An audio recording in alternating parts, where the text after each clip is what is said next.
In the early hours of February 24, 2022, as the first missiles struck Ukrainian cities, the world watched in stunned silence.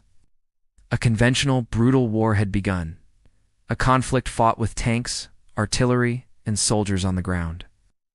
But just hours later, a second front opened, not in the fields or skies, but in the borderless digital realm of cyberspace. It was a war fought with code, with clicks, and with a revolutionary new form of money.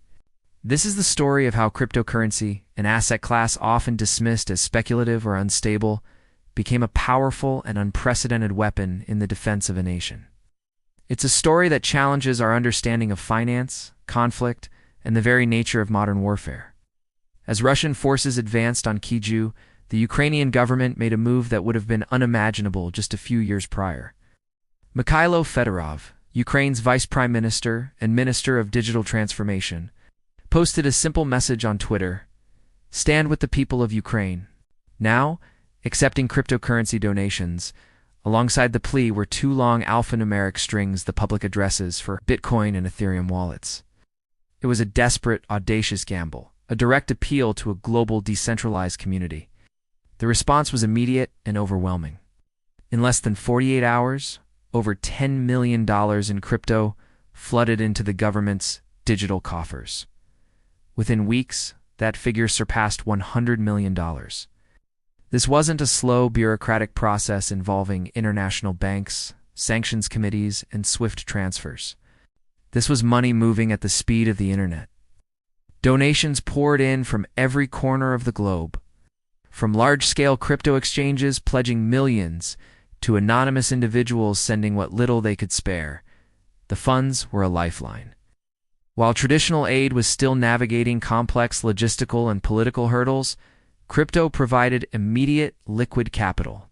The Ukrainian government used it to purchase critical, non-lethal supplies for its defenders: bulletproof vests, helmets, night vision goggles, medical kits, and field rations. The Ministry of Digital Transformation even launched an official Aid for Ukraine website, partnering with crypto exchanges to streamline the process, making it as easy to donate to a war effort as it was to buy a product online. The transparency of the blockchain, a public, unchangeable ledger, allowed the world to watch this fundraising campaign unfold in real time. Every transaction, every donation, was visible to anyone who cared to look. This created a powerful feedback loop.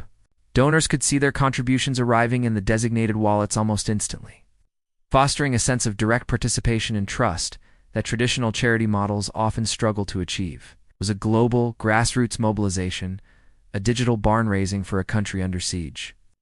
This rapid, transparent, and borderless flow of funds demonstrated crypto's unique utility in a crisis, transforming it from a niche financial instrument into the world's fastest and most efficient fundraising tool in the history of conflict.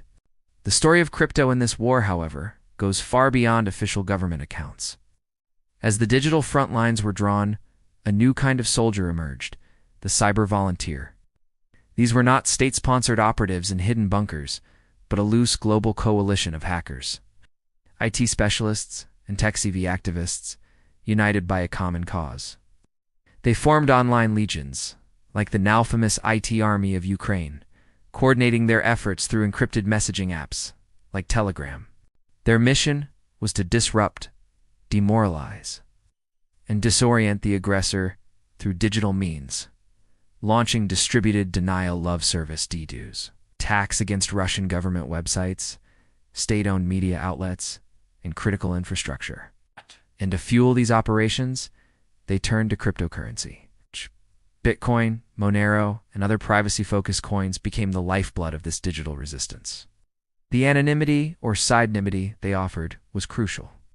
It allowed for the funding of sensitive operations without exposing the identities of donors or recipients, protecting them from potential retaliation. Hacker groups, both domestic and international, received Bitcoin to purchase server space, VPNs, and other tools necessary to wage their digital campaigns. This was a gray zone, a shadow war financed by a shadow economy. We saw funds moving between anonymous wallets earmarked for purposes that were intentionally obscure. Analysts traced Bitcoin flows from known crypto exchanges to wallets associated with these volunteer hacker collectives, providing them with the resources to take down the websites of the Moscow Stock Exchange and Sberbank, Russia's largest financial institution. This decentralized funding model allowed for a level of agility that traditional military structures could never match. Small autonomous cells of cyber volunteers could be funded quickly and discreetly to carry out specific targeted missions. It was a perfect marriage of technology and tactics, a decentralized network of fighters financed by a decentralized form of money. This created a formidable and unpredictable asymmetric threat. While Russian tanks were getting stuck in the mud, Ukraine's digital partisans, bankrolled by a global community through crypto, were running circles around their adversary in cyberspace. The use of Bitcoin to finance these clandestine activities marked a pivotal moment, showcasing how cryptocurrency could empower non-state actors and blur the traditional lines of command and control in a modern conflict.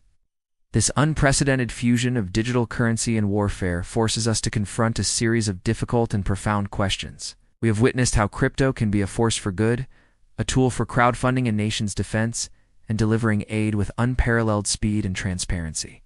It has empowered ordinary citizens around the world to directly support a cause they believe in, bypassing the gatekeepers of the traditional financial system.